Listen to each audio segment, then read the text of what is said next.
미국 실리콘밸리 은행 파산 쇼크가 유럽과 아시아 증시를 강타했습니다. 우리도 코스피는 2% 넘게, 코스닥 지수는 4% 가까이 하락했습니다. 이번 달 미국 기준금리가 동결될 거란 전망도 나왔습니다. 윤석열 대통령이 모레 일본을 방문해 기시다 총리와 정상회담과 만찬을 함께합니다. 다음 날에는 경제인들을 만나 경제 활성화 방안을 논의합니다. 정부가 가덕도 신공항을 6년 앞당겨 2029년 12월 개항하는 방안을 추진하기로 했습니다. 올 11월에 결정되는 2030 부산 세계박람회 유치를 위한 도전인데 어떤 공사 방식이 추진되는지 짚어봤습니다. 유동규 전 본부장이 제출한 진술서를 확보했습니다. 단독 보도합니다. 삼겹살 데이를 맞아 저렴하게 판매했던 돼지고기에 비계가 지나치게 많다는 불만이 잇따르자 유통업계가 환불 조치와 적립금 지급 등을 약속했습니다. 윤석열 대통령이 최대 주 69시간까지 일할 수 있도록 허용하는 등의 내용이 포함된 근로시간제도 개편 방안에 대해 보완을 지시했습니다. 명품 브랜드가 사후 서비스도 갑질하고 있다는 비아냥이 나왔습니다. 수선을 맡겼다 하면 한두 달은 기다려야 했는데 비용도 수십만 원이 청구됐습니다.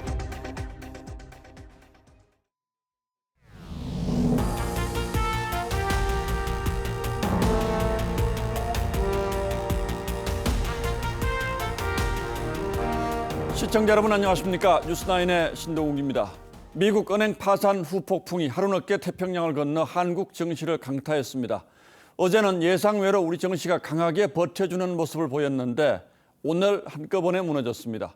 코스피가 2.5%, 코스닥 지수는 4% 가까이 폭락했습니다. 미국 정부가 은행 파산을 그냥 두고 보지 않겠다는 강한 의지를 보였지만 한국을 비롯한 전 세계 금융시장은 초긴장 상태로 돌입했습니다. 오늘 첫 소식은 정준영 기자가 보도합니다. 뉴욕 증시는 우려됐던 검은 월요일을 비껴갔습니다. 은행주는 하락했지만 예금자 보호 대책과 긴축 약화 기대감에 낙폭을 줄였습니다. 하지만 한국을 비롯한 아시아 증시와 유럽 증시는 3% 안팎의 급락세를 보였습니다. 오늘 하루에만 외국인과 기관이 총 1조 1천억 원어치를 팔아치우면서 코스피는 2.56%, 코스닥 지수는 4% 가까이 급락했습니다. 올 들어 최대 하락폭입니다.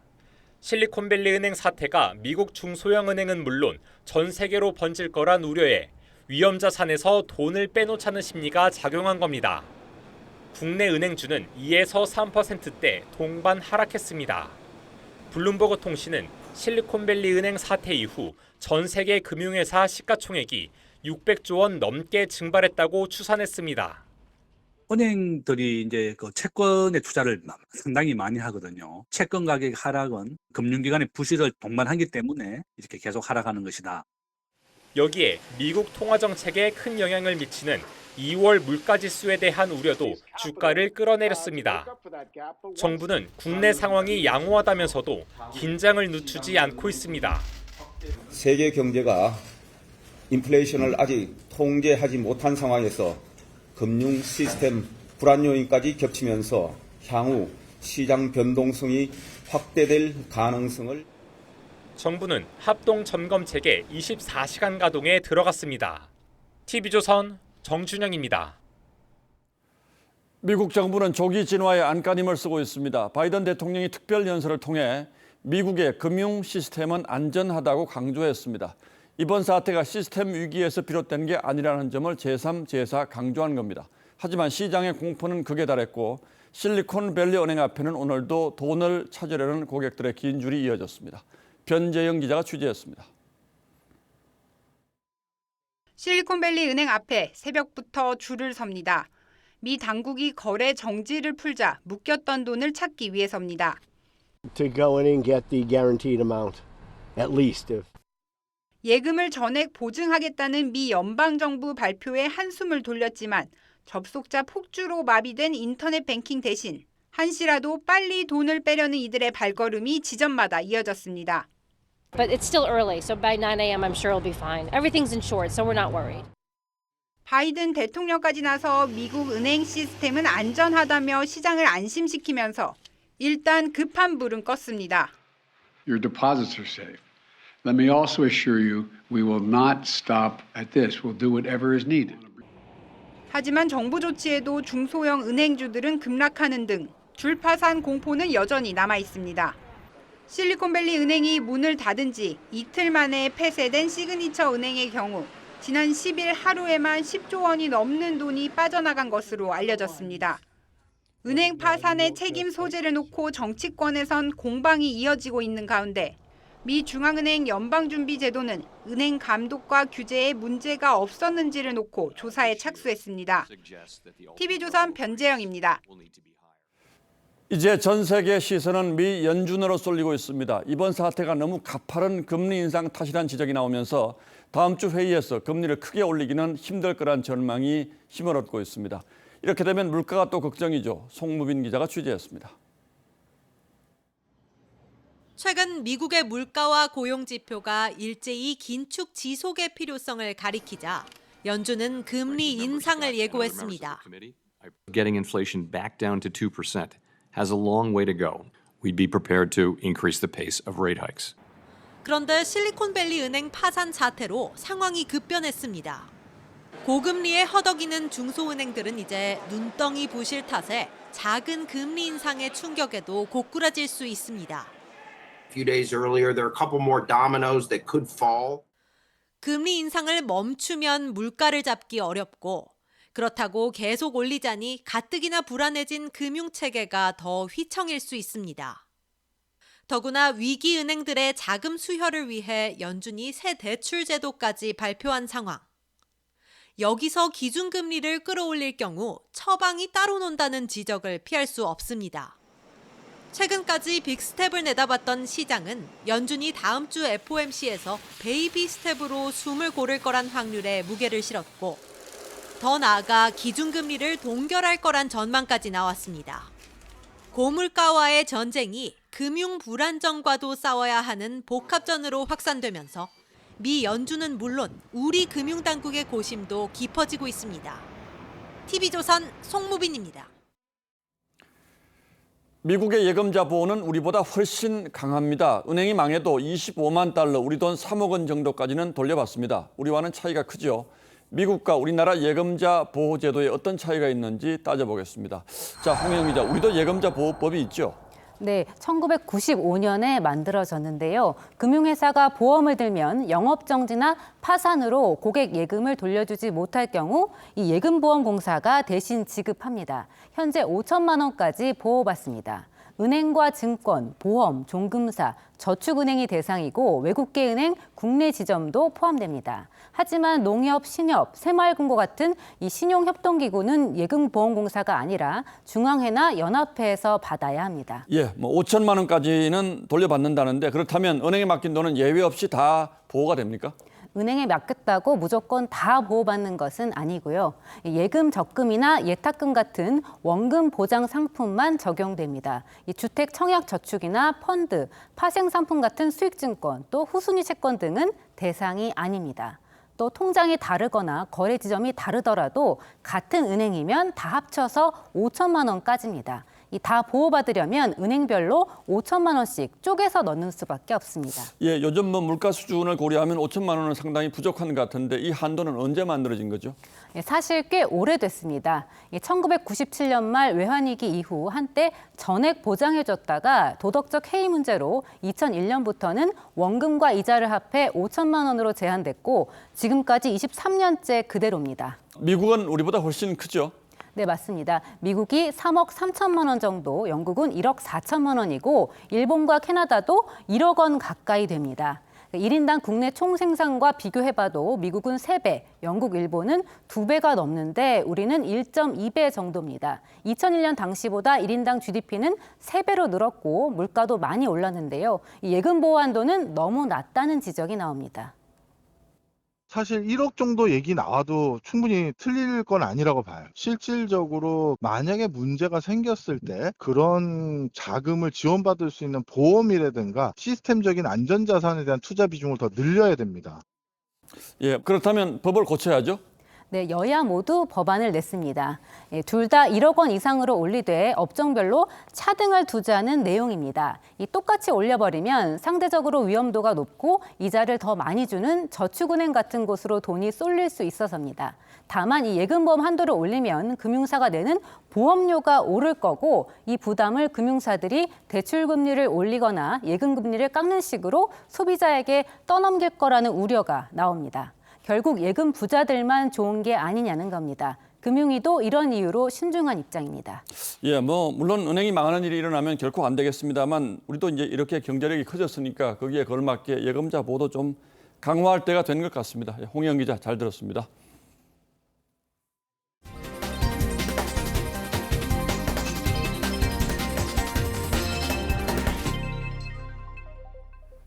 윤석열 대통령이 모레 1박 2일 일정으로 일본을 방문해서 지난 12년 동안 중단됐던 한일 정상 셔틀 외교 복원해 놨습니다. 무엇보다 우리 정부가 발표한 강제징용 해법에 대해서 일본에서 우리의 예상을 뛰어넘는 성의 있는 조치가 나올지가 가장 큰 관심입니다. 일단은 과거보다 미래에 방점을 둔 메시지가 나올 가능성이 높습니다.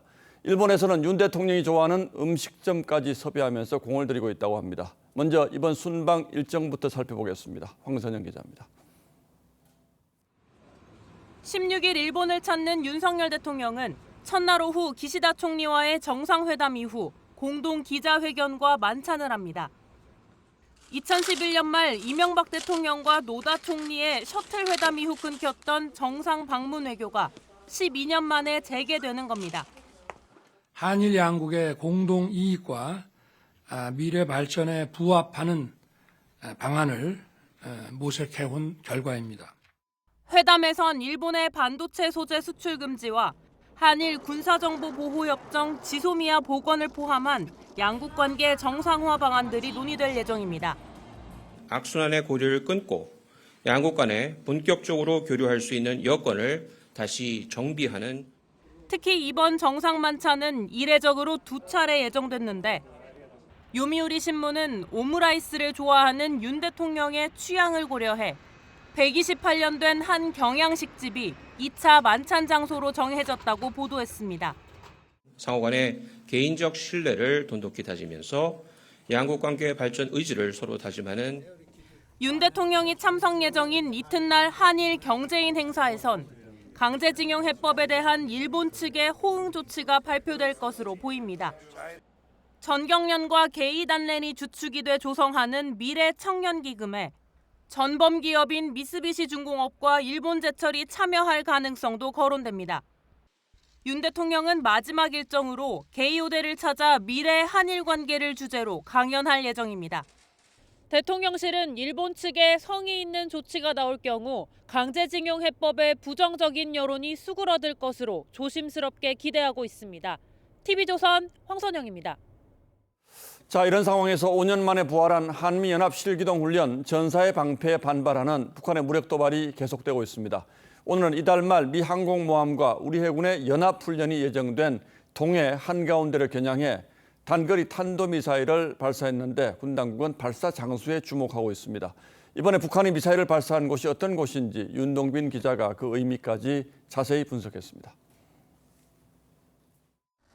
북한이 오늘 오전 10분 간격으로 동해상으로 단거리 탄도미사일 2발을 발사했습니다. 발사 장소는 황해남도 장현 일대로 북한이 이곳에서 탄도미사일을 쏜 건 처음입니다. 닷새 전엔 평안남도 태성호 인근 골프장에서 6발의 미사일을 동시 발사했습니다. 북한은 최근 한미가 예측하기 어려운 장소에서 이동식 발사대를 이용한 미사일 도발을 통해 불시 타격을 위협하고 있습니다. 서부지구 적대행위 금지구역 근처에서 쏘면서 긴장도를 높이려는 의도로 보입니다. 북한판 이스칸데르 KN-23 개량형으로 추정되는 오늘 미사일은 약 620km를 날아갔는데 한미 또는 한미일 해군이 연합훈련을 벌이는 동해가 타격권에 들어갑니다.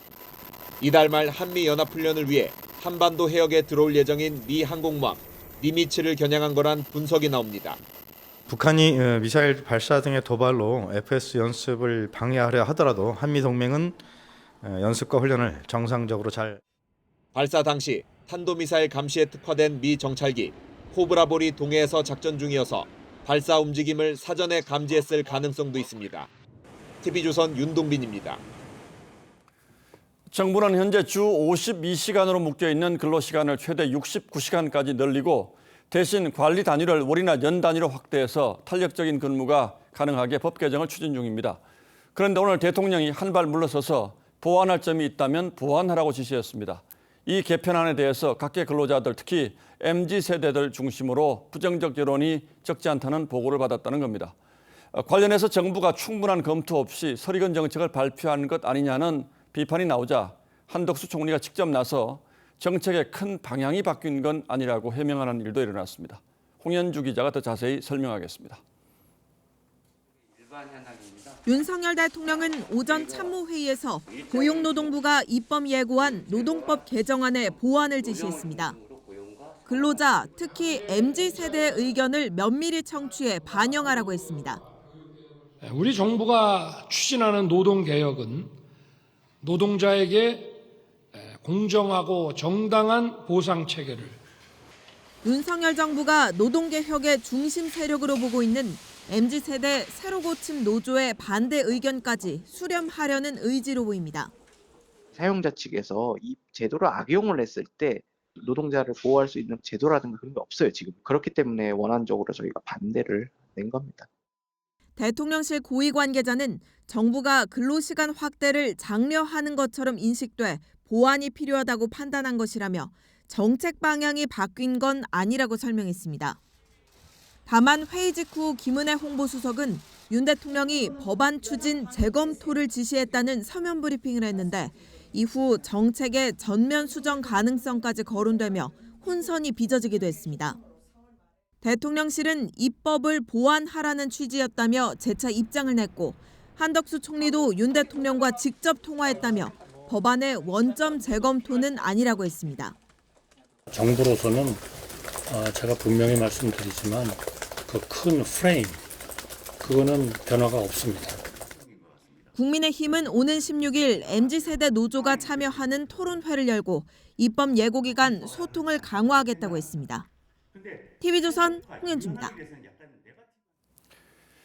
국민의힘 김기현 대표가 내일 민주당 이재명 대표를 찾아가 처음으로 만납니다. 워낙 전국이 얼어붙어 있어서 어떤 얘기가 오갈지 벌써부터 관심이 쏠리는데 국회 의석수에서 크게 밀리는 김기현 대표 입장에서는 일단 협조를 부탁할 수밖에 없는 상황이죠. 여기에 이재명 대표가 어떻게 나올지가 궁금하긴 합니다. 보도에 최민식 기자입니다.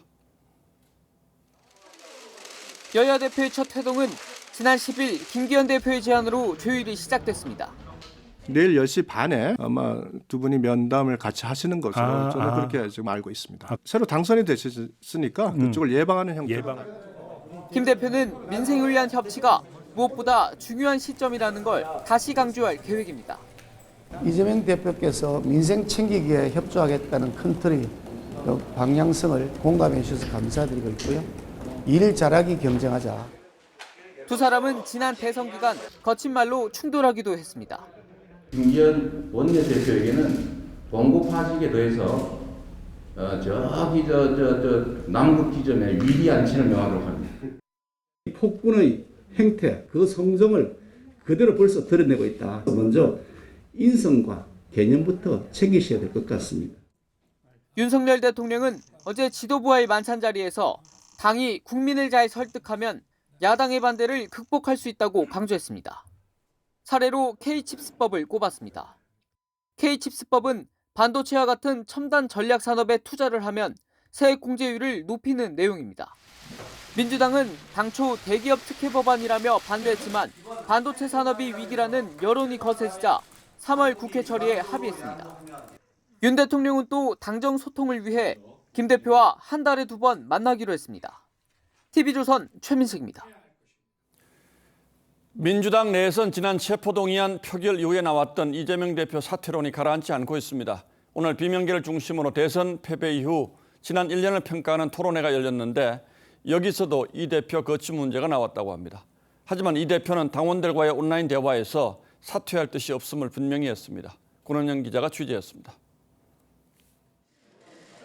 국회의원회관 회의장에 이원욱, 조응천, 이상민 의원을 포함해 이재명 대표를 공개 비판해온 비명계와 중립 성향 의원 19명이 모였습니다.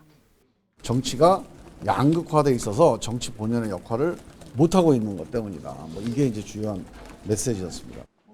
대선 1년 평가를 주제로 열린 비공개 토론에서 참석 의원들은 대선 패배 원인과 최근 지지율 하락, 총선 전망에 대해 논의했는데 이 대표의 사법 리스크 대응에 문제가 있고 거취 고민을 해야 한다는 의견도 나온 것으로 알려졌습니다.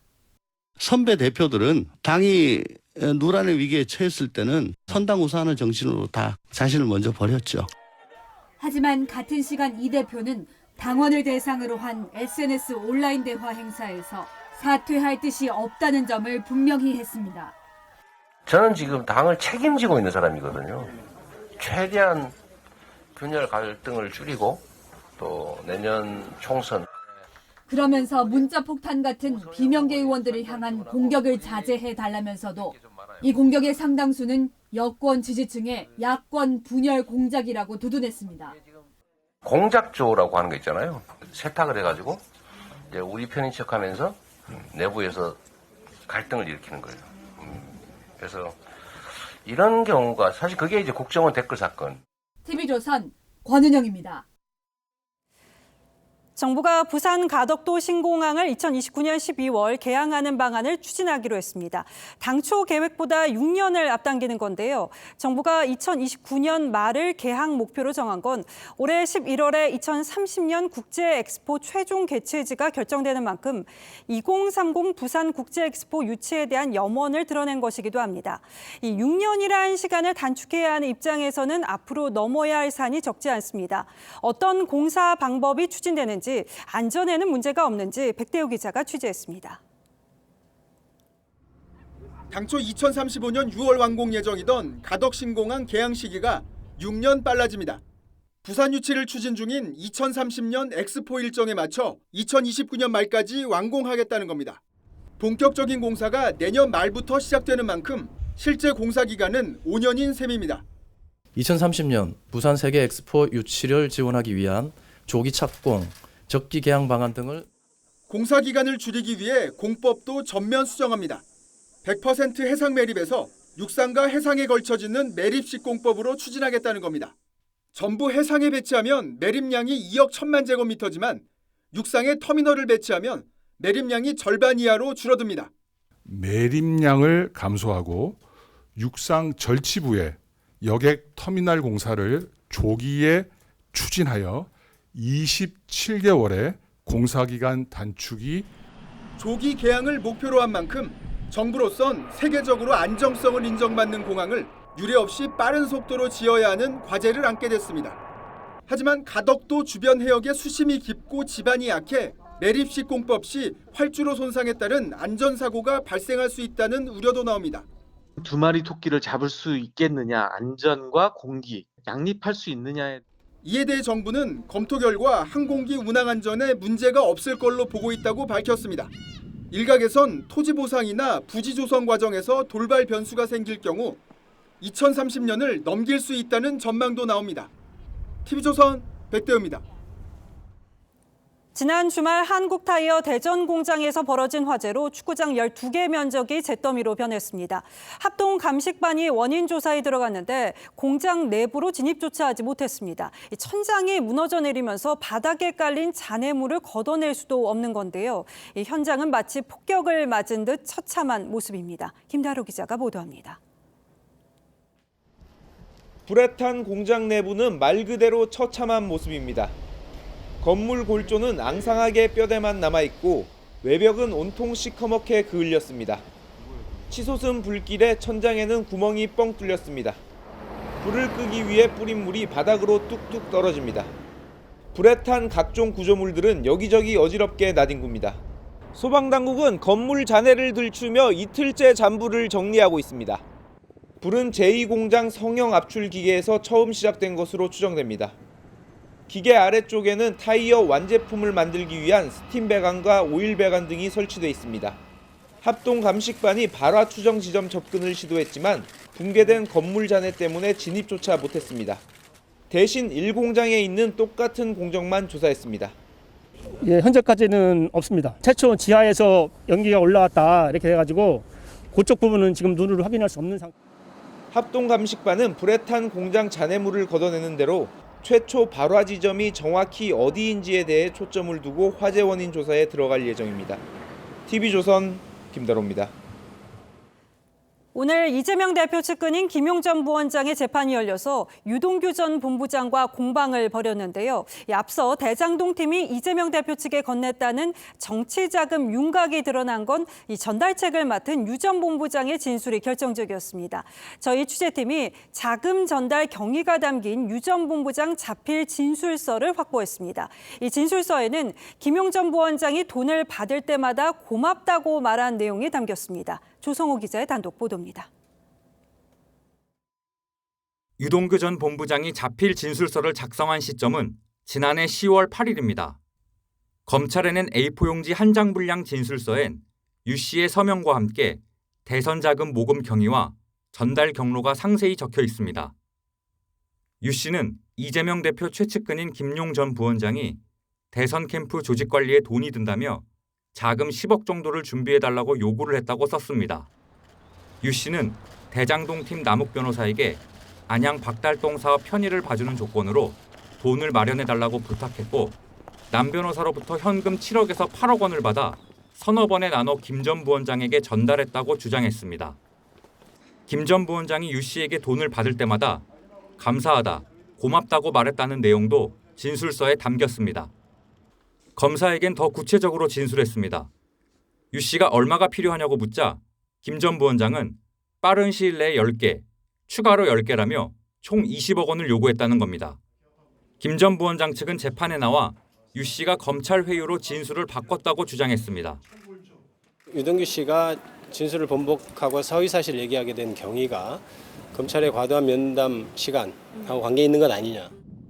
유 씨는 진실을 말하지 못한 걸 했을 뿐이라며 반박했습니다. TV조선 조성호입니다.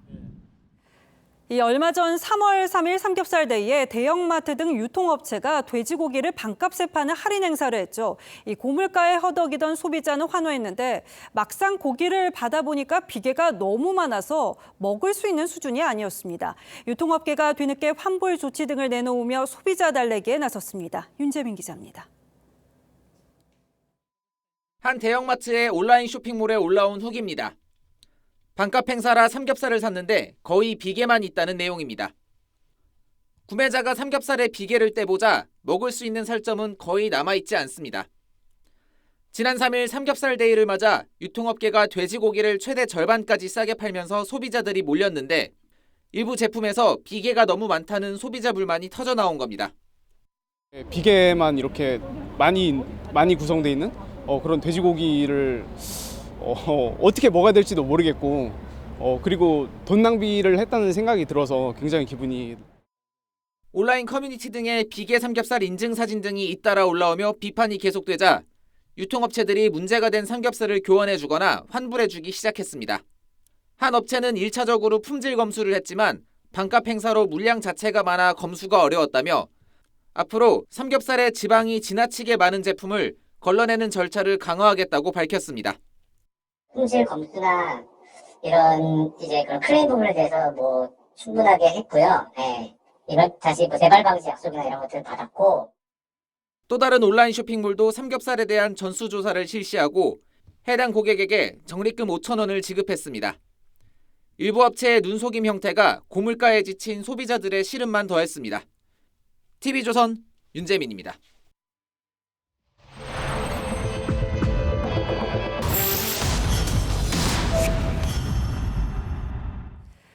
네, 운전하시는 분들 차량 무상 보증 기간이 만료되기 전에 정비 맡기는 경우 많으시죠. 그런데 최근 서비스 센터 입고 대기자가 많아서 길게는 몇 달씩 기다리는 경우가 비일비재합니다. 문제는 기다리는 동안 무상 보증 기간이 끝나는 경우인데요. 차주는 예약 접수일을 기준으로 해야 한다는 입장인 반면에 업체는 무상 보증 기간이 지난 만큼 수리비를 내야 한다고 해서 불만이 커집니다. 소비자 탐사대 송지욱 기자입니다. 한 수입차 공식 서비스 센터에 차량 정비를 요청하자 8개월 뒤 입고할 수 있다는 답변이 돌아옵니다. 예약 일정이 한 11월, 12월 달까지 밀려 있어요. 업계 부품난에 일부 차량 리콜 사태까지 겹쳐 정비 대기 시간이 늘었기 때문인데 워낙 요즘에 뭐 차 수리받고 그러는 게 오래 걸리니까. 지역별 차이가 있지만 정비 한 번 받는데 몇 개월씩 기다리기도 하다 보니 무상 보증 기간 내 수리받으려던 차주가 발을 동동 구릅니다. 갈았으면 무상 교체 시기죠. 아무튼 뭐 처리가 안 되더라고요. 다시 갔는데 그 다음에는 뭐 보증 기간이 뭐 넘었다. 더욱이 상당수 업체가 유무상 기간 여부 판단을 예약 접수일이 아니라 차량 정비소 입고일을 기준으로 합니다. 보증 기간 내 예약을 했다 하더라도 순서가 밀려 입고가 지연돼 보증 기간이 지나면 유상 수리를 적용한다는 겁니다. 유무상에 따라 수십만 원에서 수백만 원까지 비용 부담이 생길 수 있는 상황. 이 때문에 정비소 입고 대기가 짧은 지역으로 원정을 가고 너무 급해서 이제 거기라도 되는 게 어디냐 이렇게 차를 한 4시간 반 몰고 갔죠. 사설업체를 찾아가 보증 기간이 끝나기 전 부품 이상을 미리 찾아내기도 합니다. 보증받을 수 있는 부분들을 찾아서 리포팅을 해주고 있는, 보증이 끝나고 나면 수리비가 많이 나올 테니까.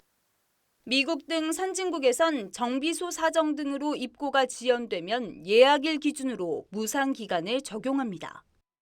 무상 AS 기간 이내에 접수된 것은 늦어지더라도 그대로 적용해 줄 수 있는 당연한 권리고 이미 선진국에서는 그렇게 해주고 있어요. 하지만 국내 상당수 업체는 정비소에서 차량을 먼저 점검해야 무상 여부를 결정할 수 있다며 입고일 기준을 고집합니다.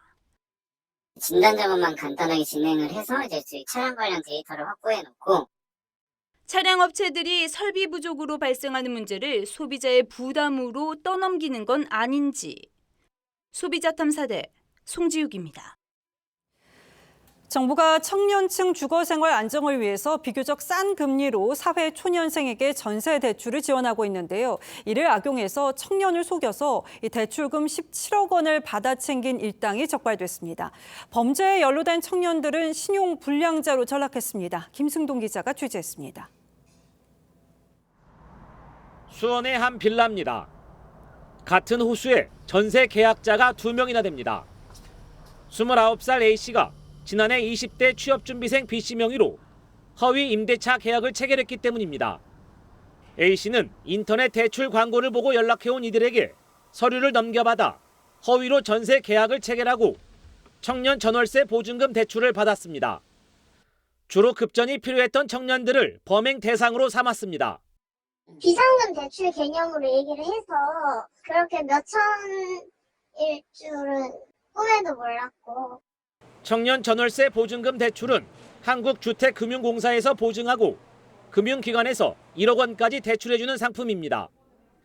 다른 대출 상품보다 3% 이상 금리가 낮아 20대 청년들에게는 인기가 높습니다. A씨 등은 인터넷이나 전화 등 비대면 절차만으로 대출이 실행된다는 점을 악용했습니다. 이들은 지난 1년 동안 이 같은 수법으로 20대 청년들을 속이고 21차례나 허위로 계약을 맺어 17억 원을 챙겼습니다. 대출이 이루어진 뒤에 그 사회 초년생들에게 나눠주기로 했던 대출금의 일부를 대부분 주지 않거나 일부만 준 것으로. 경찰은 사기 혐의로 A씨 등 알선책 5명을 구속하고 가짜 임대 임차인 역할을 한 37명을 불구속 입건했습니다. TV조선 김승도입니다. 복권 사업이 계속 말썽입니다. 우선 협상 대상자로 정해졌던 행복복권이 사상 처음으로 사업자가 선정된 뒤에 우선 협상자 지위를 박탈당하면서 차기 복권 사업자로 동행복권이 선정되나 했는데 동행복권마저 우선 협상 대상에서 탈락할 수 있는 상황에 놓였습니다. 복권 사업 표류가 우려됩니다. 송병철 기자입니다. 지난달 24일 동행복권이 올린 신주 발행 공고입니다. 신주 186억 원어치를 제3자에 배정한다는 내용입니다. 동행복권은 현재 차기 복권 사업자 입찰의 우선 협상 대상자로 자본금 400억 원이 필요한 상황입니다. 그러나 공고 2주 만에 신주 발행을 철회했습니다. 그 시점에 맞춰서 했지. 제기를 하죠. 아직 이게 수탁 사업자 계약이 확정이 안 돼가지고. 그런데 사정은 달랐습니다. 철회 사흘 전 내부 주주들이 신주 발행이 위법하니 금지해달라는 가처분 신청을 낸 겁니다. 상법상 신주 발행의 제3자 배정은 신기술 도입, 재무구조 개선 등의 경우에만 예외적으로 허용됩니다. 저희 입장에서는 주주로서의 권리라든가 그런 것들에 대해서 아무것도 보장을 받은 게 없거든요. 행보복권에서 돌연 교체되며 논란을 낳았던 동행복권의 우선 협상 대상 지위마저 위태로울 수 있는 상황. 정부는 문제가 없다는 입장입니다. 자기 사업과 관련해서 마진손 그런 거 좀 검토해봤는데 4월달 해도 뭐 충분하게 문제가 없는 거로. 동행복권 측은 신주 발행을 곧 재개한다는 입장이지만 법원에서 제동을 걸 경우 자칫 복권 사업이 표류하지 않을지 우려가 커지고 있습니다. TV조선 송병철입니다. 큰 병원에 가면 대기 시간은 긴 반면에 의사와 대화할 시간은 짧죠. 어떤 치료법이 좋은지 충분한 설명을 듣긴 사실상 불가능합니다. 3분 진료라는 말까지 나올 지경입니다. 이런 문제를 해결하기 위해서 정부가 새로운 시스템 개발에 나섰습니다. 의사와 환자가 치료법을 함께 결정하도록 하겠다는 건데요. 어떤 내용인지 차정승 기자가 단독 보도합니다. 콩팥병 환자인 최건현 씨가 어떤 투석 치료를 받을지 고민합니다. 투석을 해야 된다고 하니까 잘 모르니까 박사님한테 물어보고 하려고. 신부전증은 환자가 집에서 직접 복막 투석을 하거나 병원에 가서 혈액 투석을 받을 수 있습니다. 어느 한쪽이 낫다고 할 수는 없지만 우리나라에선 혈액 투석이 17배 더 많이 이뤄지고 있습니다. 환자가 내원하는 게 병원 수익에 유리하기 때문입니다. 의사의 일방적 결정에 따라야 하는 현실을 개선하고 환자의 선택권을 보장하기 위해 복지부가 새로운 시스템 개발에 착수했습니다. 공유 의사 결정 모델은 충분한 설명을 전제로 의사와 환자가 치료법을 함께 결정하는 방식입니다. 복지부는 지난 1월 사업단장 공모를 했고 앞으로 5년간 286억 원을 투입할 계획입니다. 이미 영국은 2009년부터, 미국은 2010년부터 이런 제도를 시행 중입니다. 환자 중심 입장에서 한 번 더 생각해보고 환자가 결정할 수 있는 환경을 만들어주는 것이 좋겠다라는 이제 판단. 의료계는 새 제도가 도입되면 진료 시간이 길어지는 만큼 수가 인상이 필요하다는 입장입니다. TV조선 차정승입니다. 정치권에 다시 당내 선거 열기가 높아지고 있습니다. 여야 모두 원내대표 선거전에 들어갔는데 특히 이번에 뽑히는 원내대표는 여야 협상을 총괄하는 동시에 대표와 함께 내년 총선을 치러야 하는 중책도 맡게 됩니다. 다음 달로 예상되는 여야 원내대표 경선 구도는 어떻게 짜여지고 있는지 정민진 기자가 취재했습니다.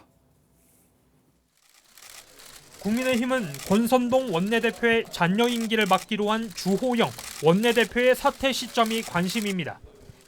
저는 권성동 대표님의 잔여 임기 안에서만 직을 수행하도록 하겠습니다.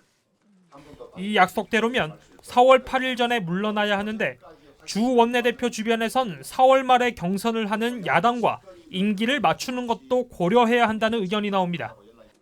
도전자로는 경기 안성이 지역구인 사선의 김하경 의원과 대구 출신인 삼선의 윤재옥 의원이 유력하게 거론됩니다. 울산 출신인 김기현 대표가 선출된 이후 지역 안배론이 불거지면서 PK 출신 의원들의 입지는 좁아지는 분위기입니다. 경남 진주 출신인 삼선의 박대출 의원은 정책위 의장에 내정될 것으로 알려졌습니다. 4월 말에 새 원내대표를 뽑는 민주당은 친명계와 비명계의 경쟁 구도로 흘러가고 있습니다. 삼선 홍익표 의원과 사선 안규백 조정식 의원은 친명계의 지원을 받고 있고 비명계 삼선인 박강원 의원과 이원욱 의원은 후보 등록 전에 단일화하기로 합의한 상황입니다. 특히 이 대표 사법 리스크가 계속되는 상황에서 경우에 따라 다음 원내대표는 대표 권한대행을 맡을 수도 있습니다. 당내 의견도 엇갈리는데 한 재선 의원은 비명계 원내대표로 균형감을 잡아야 한다 했고 다른 초선 의원은 이 대표에게 힘을 실어줄 후보가 필요하다고 주장했습니다. TV조선 정민진입니다. 국민의힘 태영호 최고위원이 개인 SNS에 이런 글을 올렸습니다. JMS 민주당 이재명 대표 사당화 논란을 겨냥한 것 같긴 한데 최근 사이비 종교 의혹에 휩싸인 한 종교 집단의 이름과 공교롭게 영문 첫 글자가 같아서 민주당이 발끈했습니다. 그러자 태 의원은 대통령을 깡패에 빗댄 건 잘한 일이냐며 맞받았습니다. 보도에 김태훈 기자입니다. JMS 민주당 국민의힘 태영호 최고위원이 그제 페이스북에 올린 한 문장입니다. 민주당이 이재명 대표의 사당이 됐다는 점을 이니셜을 따 비판한 건데 민주당은 신도 성폭행으로 구속된 JMS 정명석을 영상시킨다며 강하게 반발했습니다. 성착취 논란 등 최악의 사이비 종교 단체와 엮어 민주당과 당대표를 욕보이려는 비열한 정치에 분노합니다. 태 최고위원도 물러서지 않았습니다. 민주당이 대통령을 향해 한 모욕적 발언이야말로 비열하게 그지없다고 한 겁니다. 실제 이 대표는 검찰 수사를 두고 윤 대통령을 깡패에 빗대기까지 했습니다. 국가 권력을 가지고 장난하면 그게 깡패지 대통령이겠습니까? 국가 권력을 정치 보복에 사용하면 그게 깡패지 검사입니까? 특히 이재정 의원은 정명석 교주를 윤 대통령과 비교했다가 구설에 오르기도 했습니다. 국회 통제도 받지 않고 국민 비판도 듣지 않겠다. 최근에 넷플릭스에서 유행하는 나는 신이다 용산판이라고 봅니다.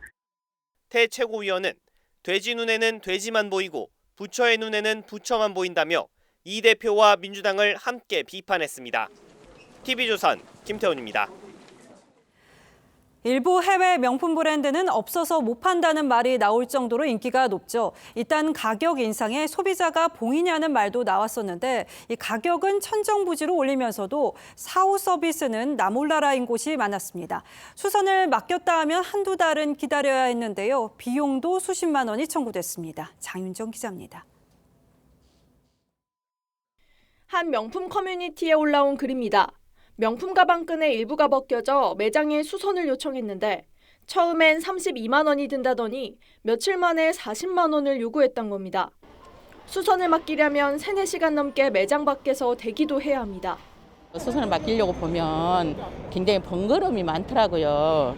뭐 수선 비용도 그렇고 또 날짜도 많이 기간도 걸리고 몇 번 이렇게 왔다 갔다 해야 되는. 지난 2016년부터 6년간 소비자원에 접수된 명품 관련 상담 건수는 4,267건. 이 중 AS 관련 불만이 497건입니다.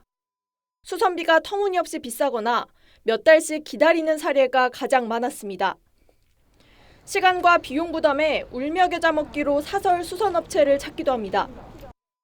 웨이비통 같은 경우에는 300만 원짜리다 핸들을 그 가격의 n분의 렌스로 나눠요. 며칠 전에 어떤 분 15만 원에 핸들 교체해드렸는데 웨이비통 매장에 60만 원 견적 받았다는데 그런 식이에요.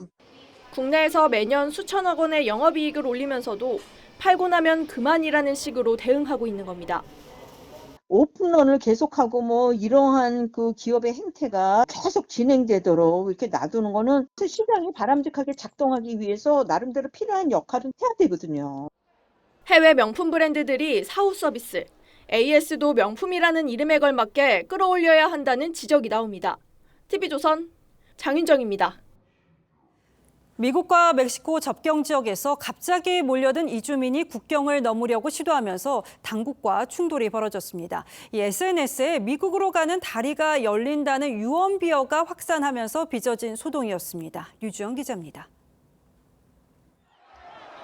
올라타고 밀치고 수백 명의 이주민들이 담을 넘어 전력 질주합니다. 다리 끝에 닿아 있는 미국으로 가려는 겁니다. 대부분 베네수엘라 이주민들로 이주민의 날을 맞아 국경이 열린다는 SNS 글을 보고 한 걸음에 달려왔습니다. 허가도 안 받은 이들이 국경을 넘으려 하자 미 세관 국경보호국은 철조망과 방패로 막아섰습니다. 이주민들은 철망을 걷어내고 바리케이트를 밀치면서 항의했고 급기야 국경이 반나절 동안 폐쇄됐습니다.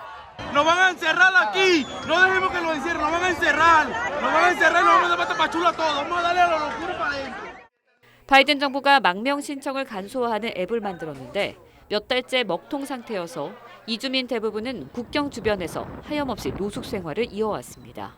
Una respuesta, es lo que queremos, una respuesta. Estamos cansados, como dice la señorita. La página no sirve. Yo tengo 2 meses intentándolo. 시스템이 언제 개선될지 알 수 없다 보니 이주민들은 유언비어에도 일말의 희망을 가지고 국경에 몰려들고 있습니다. 지난해에도 이주민들을 추방하는 조항이 폐지된다는 소문에 수백 명이 불법 월경을 시도했다 붙잡혔습니다. TV조선 류주현입니다.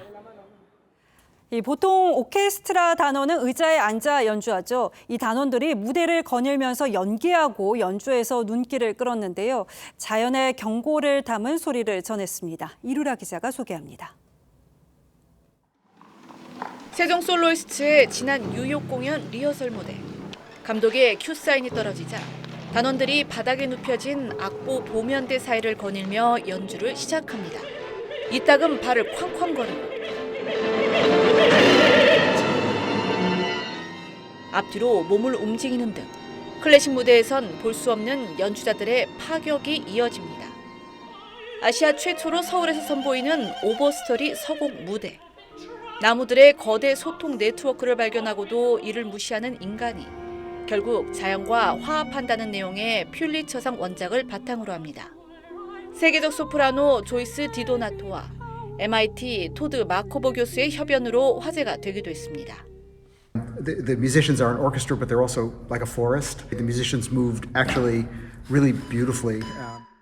영화 기생충과 드라마 오징어 게임 속 음악으로 전 세계에 이름을 알린 정재일 감독은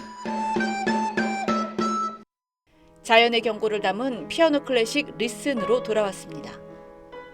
이 지구가 하는 말도 듣고 싶고, 근데 우리는 못 들어서 팬데믹도 겪고 전쟁도 겪고 이러고 있구나, 이런 생각을 하면서 좀 이 앨범 전체적으로 디자인을.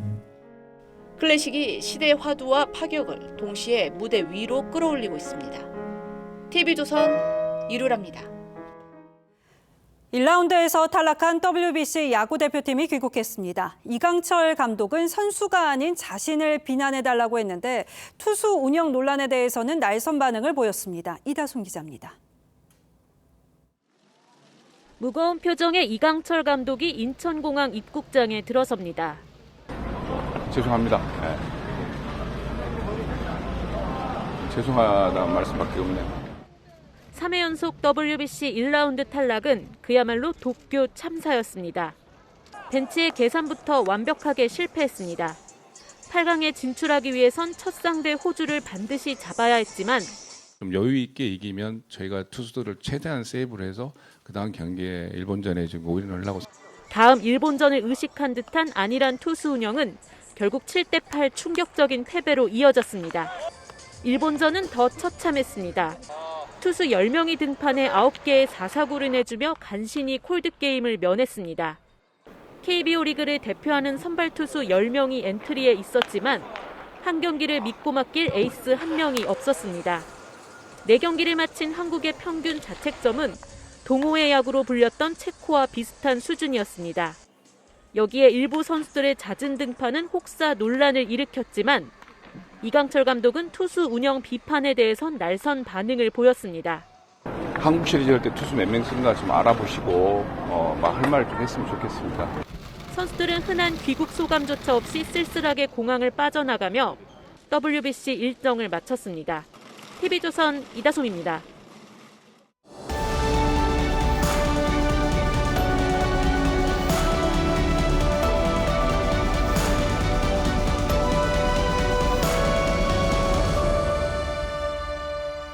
到达你这一生追求的境地，别放下，浪费在我身上。 이루어질 수 없는 사랑을 가슴에 묻으며 여금객은 연인을 떠나보냅니다. 늘 슬기롭고 평정하던 마음이 무너져 오열합니다. I see water in you. It can wash away earth, put out fire, and even destroy iron. 그는 기품 있는 당대 최고의 게이샤입니다. 들러리를 거부하고 육박전을 벌이는 본드걸이었죠. 민주화 지도자 아웅산 수치이기도 했습니다. 말레이시아 화교 양자경은 40년 넘게 무지개처럼 다채로운 인간상을 펼쳐 보였습니다. 하지만 그 길이 결코 순탄치는 않았습니다.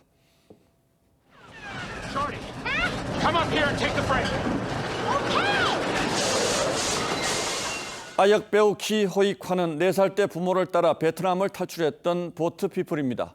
소년들의 모험 구니스에도 출연했지만 어른이 되자 배역이 끊겼습니다. 무술지도나 조감독으로 떠돌아야 했죠. 올해 아카데미 시상식은 좌절과 고통을 딛고 일어서는 극복과 부활의 무대였습니다. 할리우드의 비주류 아시아인이 주인공이 돼버린 한바탕 잔치였습니다.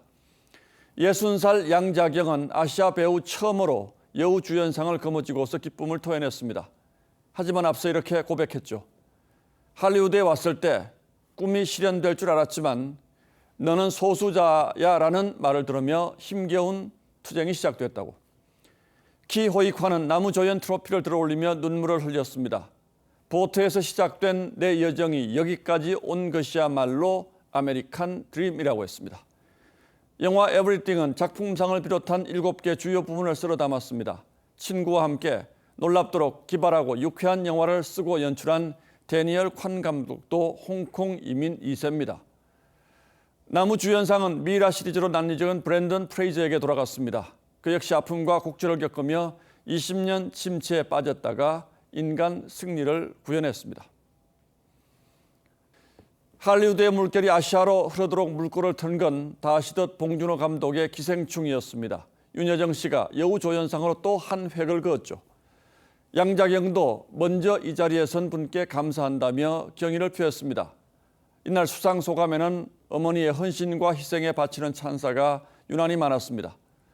양자경은 이 상을 세상 모든 어머니께 바친다고 했습니다. 어머니들이 없었다면 누구도 오늘 이 자리에 서지 못했을 것이라고 했죠. 백인들의 잔치에서 듣는 모성의 찬가가 더욱 반갑고 따스하게 다가오는 축제였습니다. 3월 14일 앵커의 시선은 화이트 오스카 휴지피다였습니다.